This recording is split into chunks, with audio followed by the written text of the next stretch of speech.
Detaching without bitterness is one of the hardest, quietest forms of growth because no one applauds it.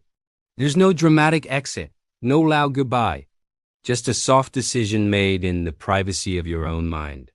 It begins when you realize that holding on is costing you more than letting go ever could. Not because the other person is evil, not because you were wrong for caring, but because the connection no longer nourishes who you are becoming. Bitterness is often mistaken for strength. We think anger will protect us. That resentment will keep us from being hurt again. But bitterness is heavy. It keeps you tied to the very thing you're trying to leave. Detachment without bitterness means you don't rewrite the past to justify the separation. You don't pretend it was all bad just to make leaving easier. You allow the truth to exist in full form. There were good moments, there was real care, and still, it's over. You stop needing the other person to understand your decision. You stop rehearsing explanations in your head. You accept that clarity for you does not require closure from them. This kind of detachment doesn't come from shutting your heart down. It comes from honoring it. From recognizing that love doesn't always mean staying.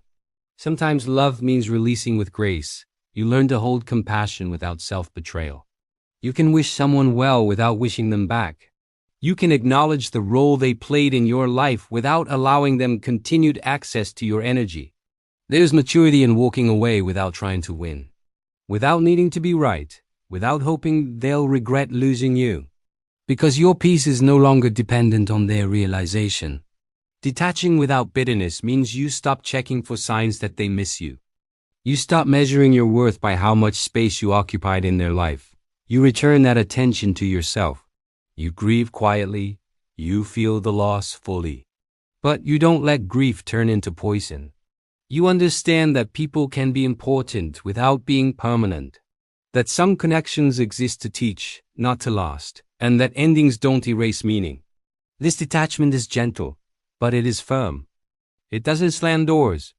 It closes them carefully, making sure your fingers aren't caught in the frame. You stop carrying anger because you realize it keeps you emotionally tethered. And you're done being tethered. So you release them. Not with hatred, not with revenge, but with a quiet respect for what was and a deeper respect for what you need now. Detaching without bitterness is choosing freedom over fixation, peace over proof, growth over grudges. And in that choice, you don't lose love. You simply stop giving it to places where it can no longer live.